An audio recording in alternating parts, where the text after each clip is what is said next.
Despite that warning from the CDC, millions of Americans are still expected to travel for Thanksgiving, whether it is in the air or on the road. Gio Benitez joins us from the West Side Highway here in Manhattan with the travel forecast. Good morning, Gio.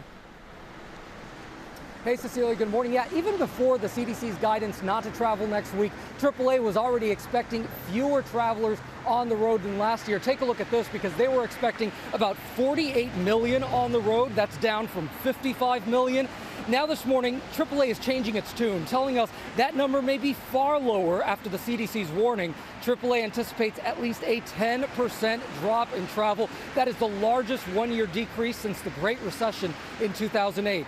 Major airlines were also already seeing a spike in cancellations for people who had purchased those holiday flights. They too are now anticipating more cancellations. Let's look at the numbers. Last year, over the whole 11-day Thanksgiving travel period, TSA screened more than 26 million people. This year, they expect that number to be much lower. The busiest day topping out at about 1 million passengers. That is far less than the busiest day last year. Nearly 3 million, Cecilia. It's good news that we're seeing people cancel these trips, Gio. So what happens if you booked a trip before the CDC issued these guidelines?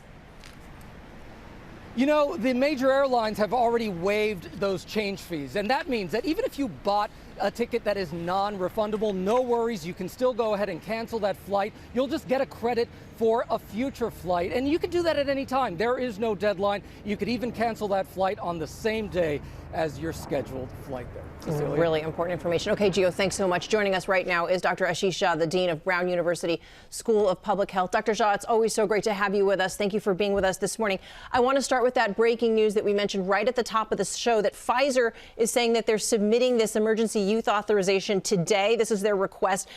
They say that they could be ready to distribute this vaccine within hours once they get the green light. When do you think we might see it in our hands? Yeah, so good morning. Thank you for having me on. You know, it's probably going to take a couple of weeks for the FDA. Their next meeting of their committee is December 8th. That's when it usually would get reviewed.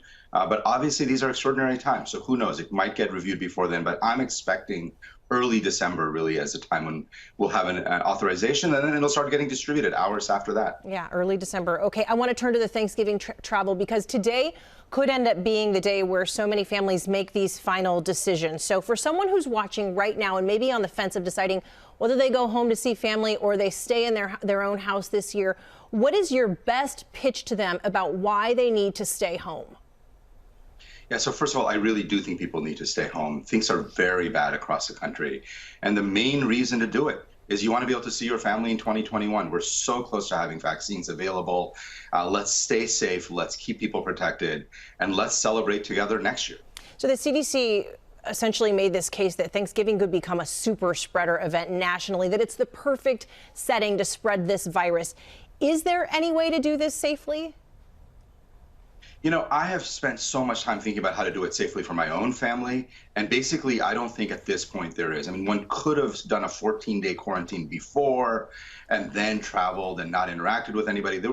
Theoretically, it could have been possible. It would have been very, very difficult. And at this point, I just don't see any way to reasonably do this safely. Okay, so some folks, I think, unfortunately, are still going to go ahead and do it. And the CDC is issuing guidelines for those, if they do, even just small gatherings in their house. They're saying things like keep the windows open. And I was struck by some of the details that they got into. They say speak in low voices if you're inside the house. What does that mean? What's the danger there in talking with a loud voice or shouting or singing? Yeah, so there's plenty of evidence that if you sing, if you scream, if you talk loudly, you actually just spread more virus if you're infected. And we know so much of the spread happens from people who are not symptomatic, who have no symptoms. So if you're going to go ahead and do it, there's a lot you can do to reduce your risk. As you said, opening windows, keeping distance, wearing a mask as much as possible, and speaking less. But the best thing you can do is really just stay home. Stay home, as you said, so you can see your family next year. Dr. Jha, thank you so much. Well, hey there, GMA fans. Robin Roberts here. Thanks for checking out our YouTube channel. Lots of great stuff here. So go on, click the subscribe button right over here to get more of awesome videos and content from GMA every day, anytime. We thank you for watching, and we'll see you in the morning on GMA.